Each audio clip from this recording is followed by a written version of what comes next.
welcome to Herbology. I'm Professor Griselda Grubb, and I'm glad to see all you new students. Today we're going to be talking about some of these plants that are in front of me on the table here. We're going to learn a little bit about them, and after that we are going to get to know each other. We'll have a little fun today. We won't get down to our actual serious learning until our next class. Now I want you to know, these different plants, if I were to have the real plants here, there would be a fight. They just do not get along together. So with that in mind, I have brought a model of each of these plants. And that's what I'm going to be talking about today. Now the plant at the end here is called a Calcutta Screaming Rose. Now that's called a screaming rose, not because it screams. It's called that because people who see it tend to scream. Now it grows in magical forests. You can see it looks like a normal purple rose, but inside it has a structure that looks very like a human eye. And as you walk by that plant in the forest, all of those eyes just seem to follow you. So it's very creepy. Now the plant itself is not a danger to humans. It's actually a very nosy plant.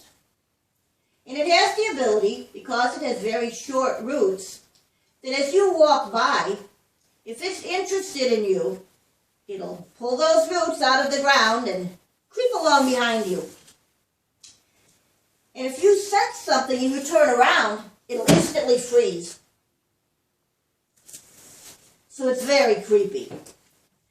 Its main use is as a very strong scent, sweet scent, and it's used to make a very popular witch's perfume. The next plant is called pixie skulls.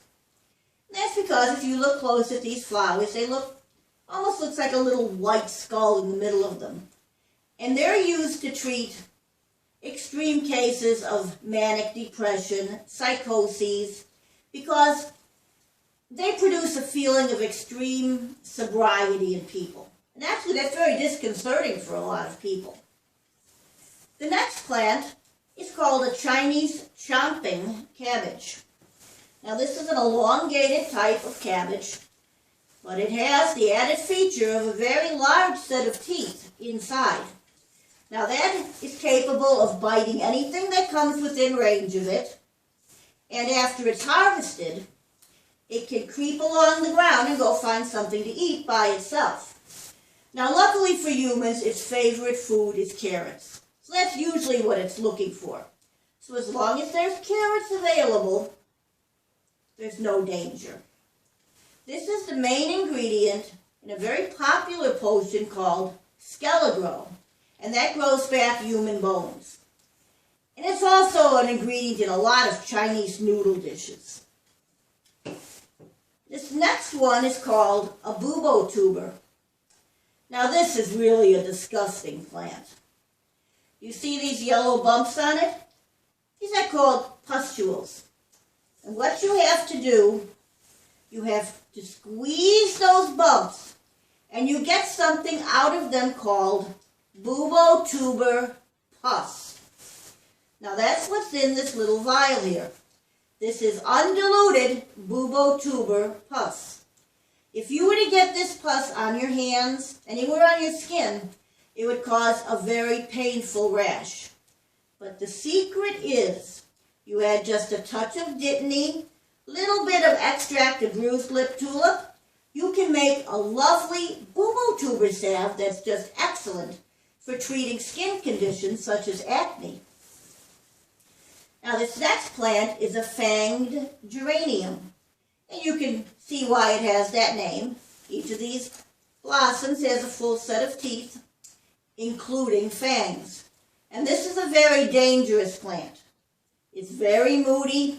If it does not get the exact amount of water it wants, the exact temperature of water it wants, the exact brand of bottled water it wants. It actually prefers Perrier lately. Everything is not exactly the way it wants it to be. It's going to give you a very nasty bite. And I like to keep these plants in the greenhouses because it teaches the students that plants can be sentient.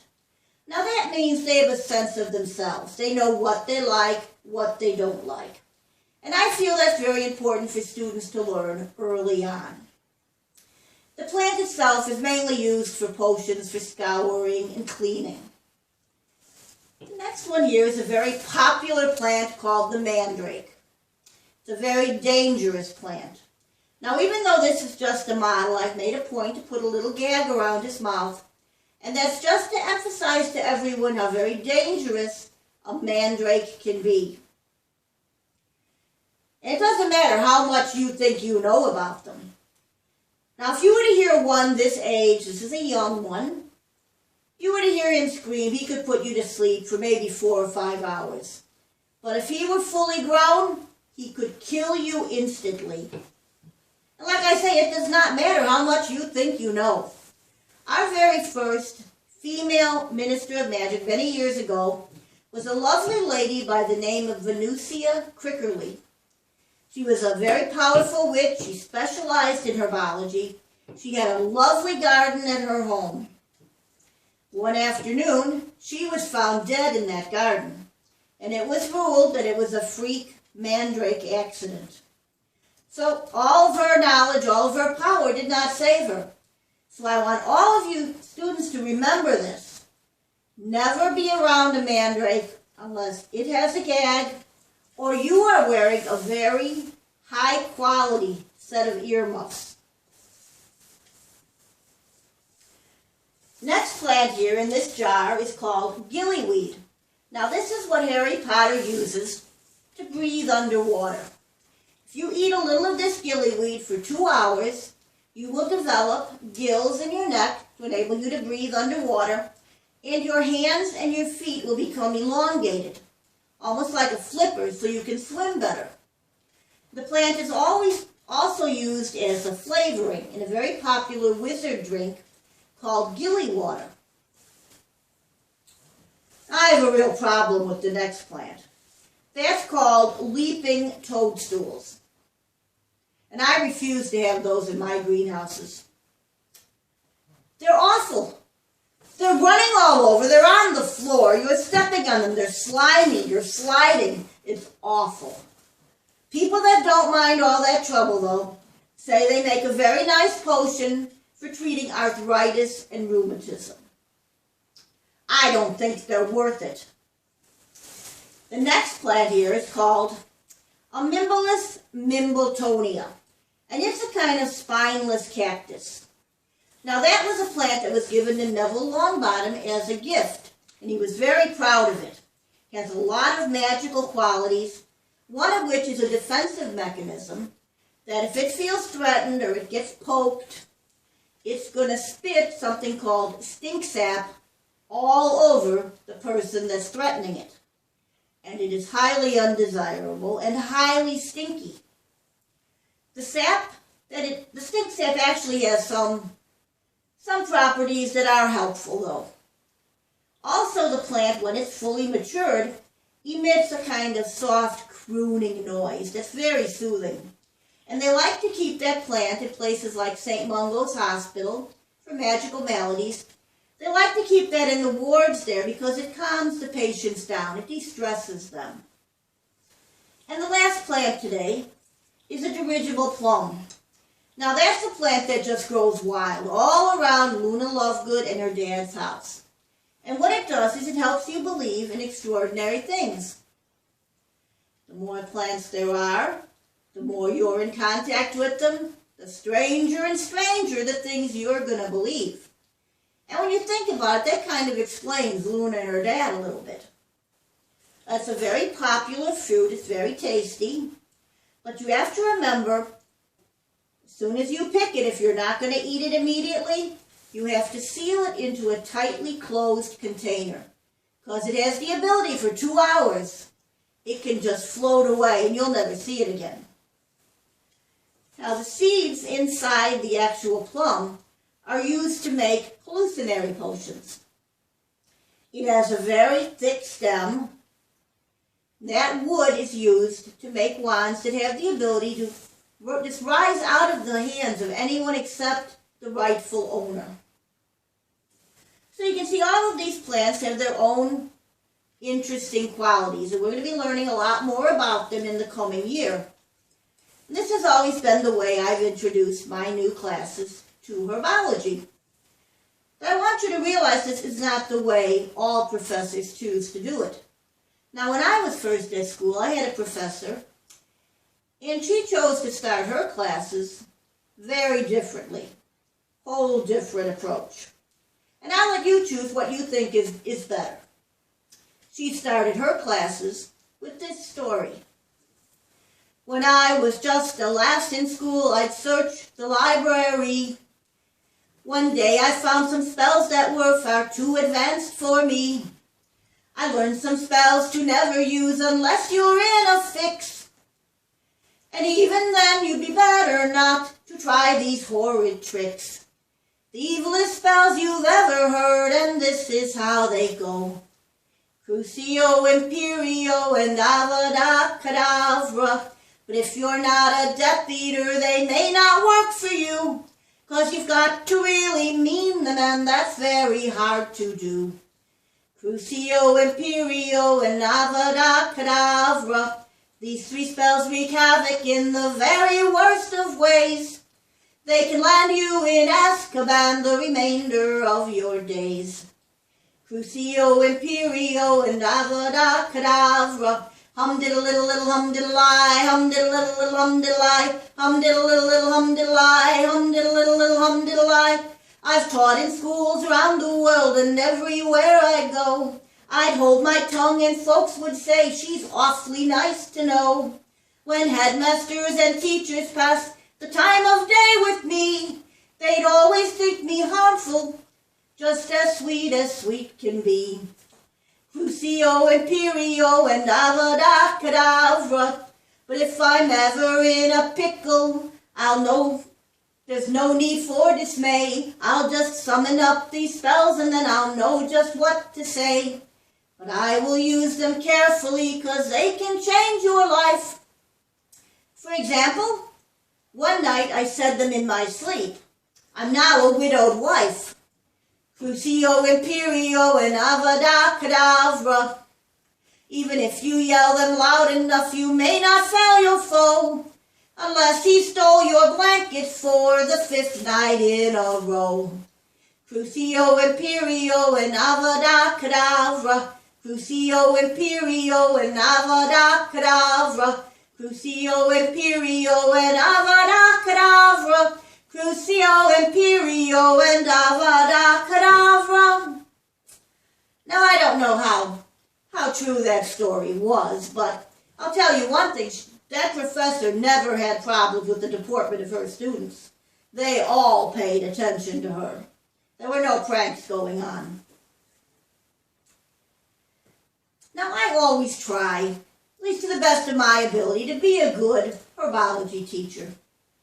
But sometimes things happen, and they're not my fault. They're really not. For example, one day I threw the plants a party just for a little treat. I brewed up the favorite quick grow punch, and it just can't be beat. I treated them like prize-winning plants. They tried to act the same. And only for what happened, well, it was an awful shame. When I went to dish that punch on out, I fainted on the spot. I found a pair of pink earmuffs in the bottom of the pot. A mandrake, he got rippin' mad and starts to rave and shout. He jumped up on that big cauldron and loudly he did shout. Who threw the pink earmuffs in Professor Grubb's quick grow? No plant spoke up, and his eyes began to glow. It's a mandrake's trick, that's true, and a boot the root that threw the pink earmuffs in Professor Grubb's quick grow. They fished those muffs from out the punch and laid 'em on the floor. Each plant swore upon his life he'd not touched them before. They were all slammed up with stink sap that had earwax mixed in too. They'd sure been through a lot before they hit that pot. About that time I came to and figured it all out. No student liked to wear the pink, so they tried to chuck 'em out. I made that mandrake apologize for what he'd said that night, and we put music to the words and sang with all our might. Who threw the pink earmuffs in Professor Grubb's quick grow?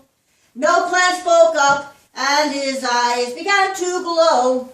It's a mandrake's trick, that's true, and I'll boot the roots that threw the pink earmuffs in Professor Grubb's quick grow. You know, I had to get a whole new pair of earmuffs. They were ruined. And pink is my favorite color.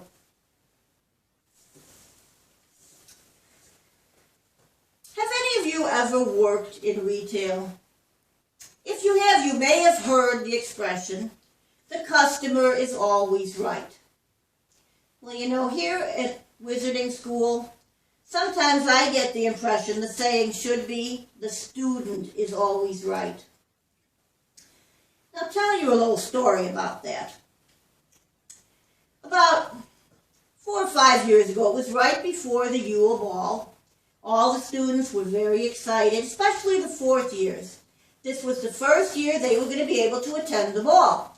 And a lot of the boys were planning on asking a girl out for the very first time. There was one young man, a 4th year student, now nobody special, nobody you would ever have heard of before. His name was Murgy Archwimple. Well, Murgy wanted to ask this girl to the ball, but he had a big problem. He had an extremely bad case of acne. So he decided he was going to go to the hospital wing and get some of that good bubo tuber salve that I was telling you about. But when he got to the hospital wing, Madame Pomfrey had to tell him she was sorry she was fresh out. Now, there had been quite a run on it because of the Yule Ball, you understand. In fact, she had been down to the greenhouses to see me a couple days before, and I had to tell her I was sorry, but what with end-of-term tests and helping the students revise, I just wouldn't have time to get her any until after the holidays. Well, that's what she told Murgy. But he decided he was going to come right down to my office in the greenhouses and plead his case with me personally. Well, the minute that boy stepped through my door, I knew I had to help him. His face was a train wreck. I've never seen anything so spotty. So I decided, in the spirit of the holiday season, I would do a good deed. I would personally make him up a batch of bubo tuber salve.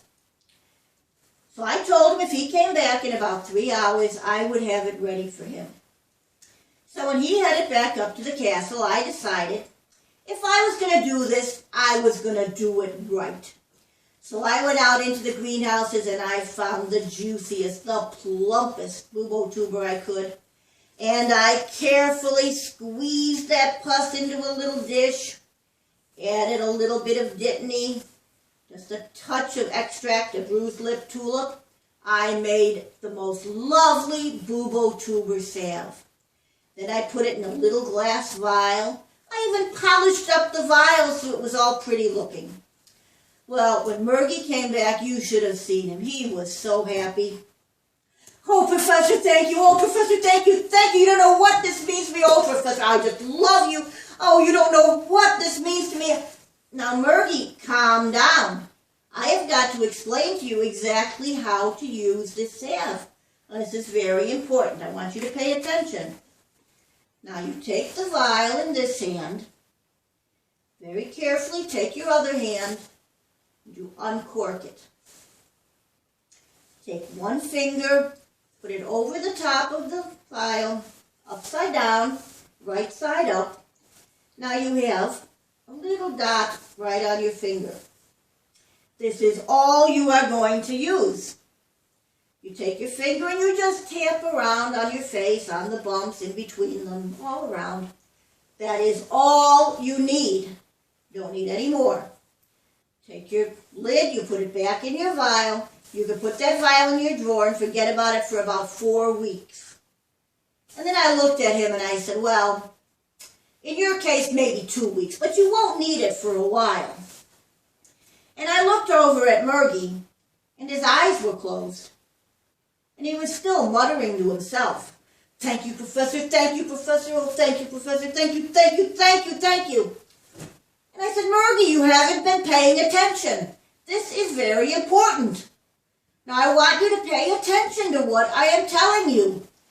Open your eyes, Mr. Archwimple." You take the vial in this hand. Take this hand very carefully, uncork it.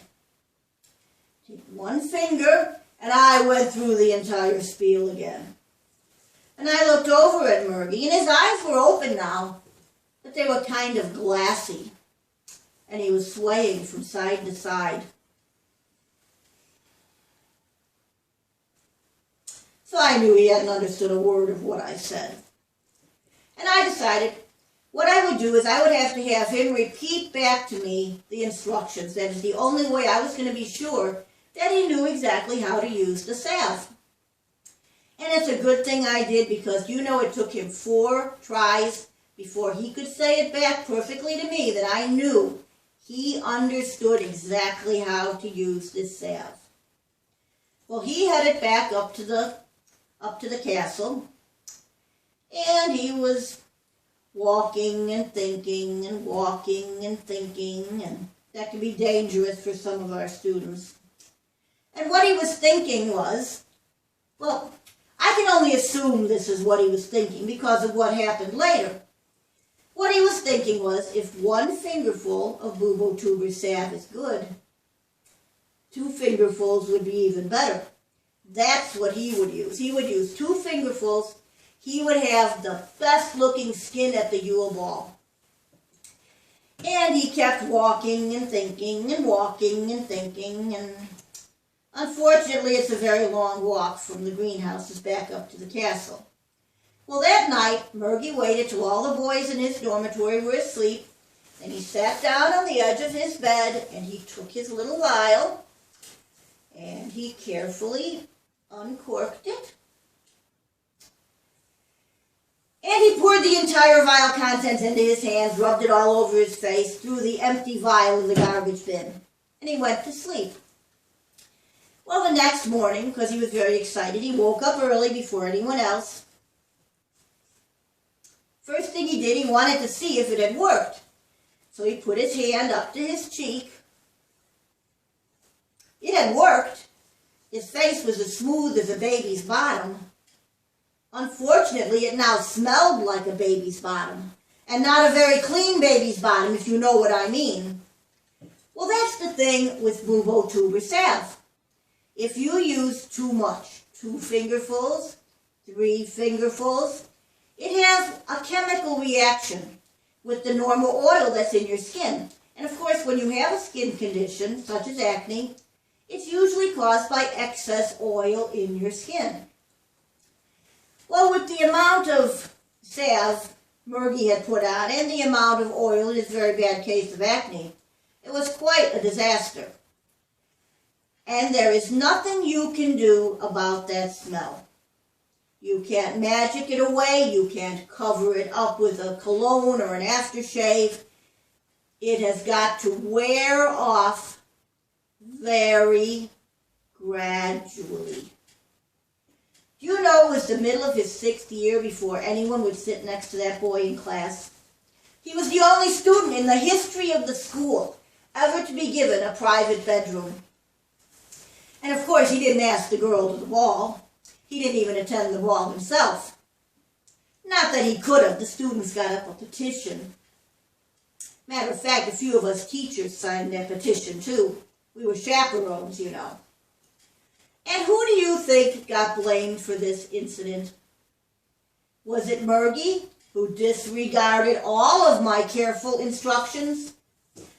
No, it was not. It was me, the good deed doer. The headmaster called me into his office and he said, "Griselda, I am ashamed of you. How could you have let this thing happen? Why didn't you explain to Murgy exactly how to use this salve? You know what can happen." And I tried to defend myself. "But headmaster, I explained it to him 3 times, and then I had him, I don't even want to hear it, Griselda. Obviously, you did not explain enough. I don't care if you had to explain it to him 20 times. That's what you should have done. What am I going to tell poor Mr. Archwimple's parents? We'll have to let the boy stay here for his holidays, possibly the entire summer. And I was planning a wine-tasting tour of Europe. Very inconvenient. In the future, any bubo-tuber pus that you or your students collect is to be given directly to Madame Pomfrey in the hospital wing. She is the only person who is going to be responsible for making and distributing bubo-tuber salve. Do you understand? Yes, headmaster, I understand. Sorry, sir, it won't happen again. Life isn't fair sometimes. You know, it's times like that I don't even know why I ever became a herbology professor. I didn't have to, you know. I could have been a tightrope walker. I ain't making this up, you know. My family had a high wire act with the circus. All of us kids were in the act. That is, except for my sister, Gladiola. She got married to this contortionist fellow, and one afternoon they were trying out a new position for their act. Well, somehow when he... And then she... Oh, it's too awful. I can't even talk about it. Well, I was telling you about the act, though, Life in the Circus. It was a wonderful way to grow up. I just loved it. And then right before my 11th birthday, my letter came. And that's the letter I have on display here. If you'd like to see it later on the table here. I'm very proud of it. Now, I've got to stop right now and tell you something. And I don't want you to spread it around because it's not well known in the wizarding world. I was Muggle born. I was the first person in my family, as far back as anyone could remember, to ever have any magic. Now, of course, my parents were aware of the magical world, and that's only because they were with the circus. And a lot of Muggle-borns who received their letter from a wizarding school, for a lot of different reasons, they could choose not to go. Maybe they don't believe it. They think they can handle the magic on their own. They don't want to leave home. But a lot of those people, because of the little bits of magic that do start to leak off, they end up with a job at the circus because they can use some of that magic. Now, how many times have you seen the circus, now either in person or on television, and you say, how do they do that? It's almost like magic. Well, it very well could be. So my parents were aware of the magical world, so when that letter came, they were really excited. In fact, they had been watching me for years, thinking that, well, hoping maybe I did have a little bit of magic, just because of some of the strange things that would happen to me. And I remember one time in particular, I was about 5 years old. I was first learning to walk on the tightrope by myself. Now, up to that point, I had always ridden on my dad's shoulders in the act. And I was so proud. I was finally going to be up there by myself. Now, we were in the practice tent. I was on the practice tightrope, which was very low to the ground.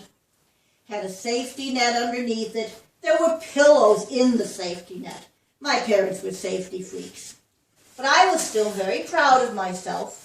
And I was putting one little foot very carefully and slowly in front of the other, when all of a sudden I slipped. But I didn't fall into the safety net. I didn't fall onto all those pillows. I kind of flipped. So now my feet were attached to the bottom of the high wire, and my head was hanging straight down. But I'm circus folk. Didn't bother me. I just kept carefully putting one little foot in front of the other all the way to the end, and I came down the ladder. Well, it just happened at that time the ringmaster passed by our practice tent and happened to look in and catch my act. It was all my poor father could do to stop him from billing me as Griselda the suction foot girl. But he was able to, luckily. Well, when my letter came, my father called me to him and he said, "Griselda, this is the most fantastic thing that has ever happened to anyone in our family. You'll be able to go to wizarding school. You'll get trained up for 7 years. You will be a wonderful, powerful witch." He said, "At the end of that time, if you want to come back to the circus, you would be welcomed back here. You would be the most respected person here. You could pick any job you wanted because you would have all that knowledge." Well, I didn't want to go. You've got to look at it my way. On this hand, we have the circus. On this hand, we have wizarding school. Okay. The circus. People I know and love. Travel to fun, different places. No schooling. Well, my parents had done what you'd call now homeschooling. They had taught me already to read and write, do as much math as I would ever need in my lifetime. So there was no active school going on. I had interesting friends. Eel boy, octopus woman, fat lady, thin man. They wonderful, interesting friends. Sparkly, glittery costumes. What little girl doesn't like sparkle? Applause. The audiences loved me. I was very popular. Plus I had all the cotton candy, candy apples, and peanuts I could eat. Okay. Wizarding school. Remote location. Boarding school. Uniforms. School every day. Homework every night. Who knows what kind of food? Well, let's see how this weighs out.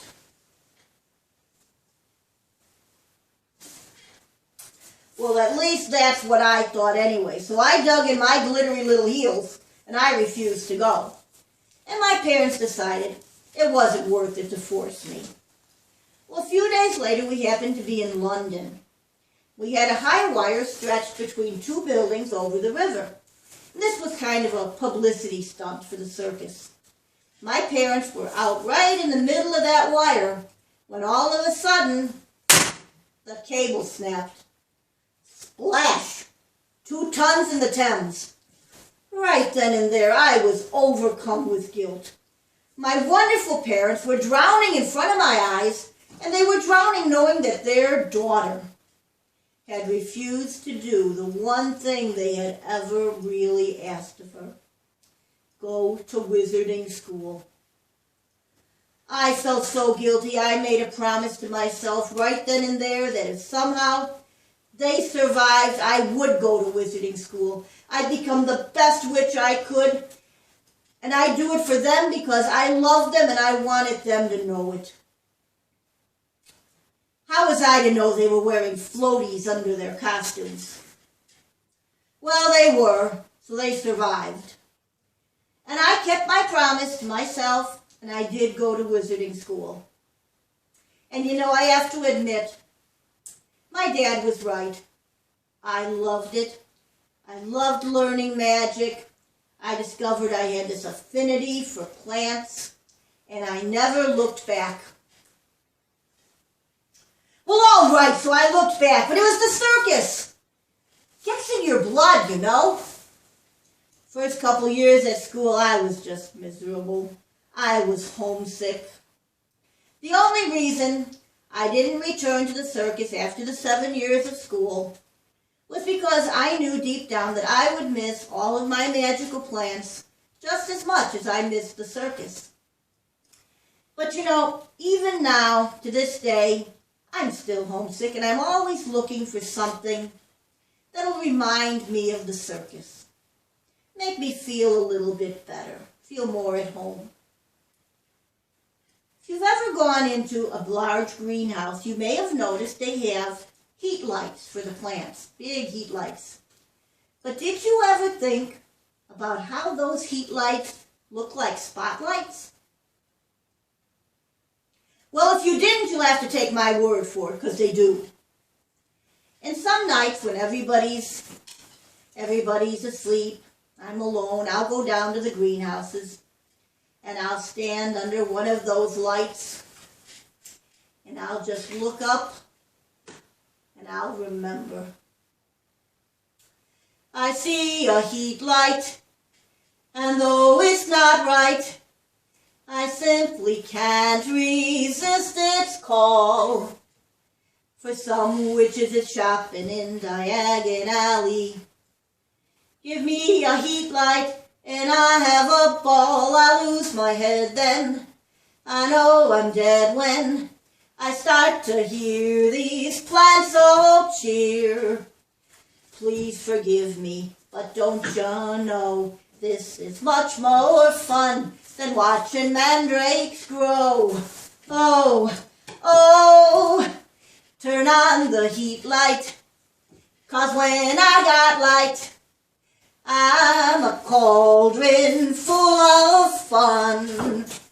I'm your Professor Grubb, better than any sub. Your Professor Grubb, what's not to love?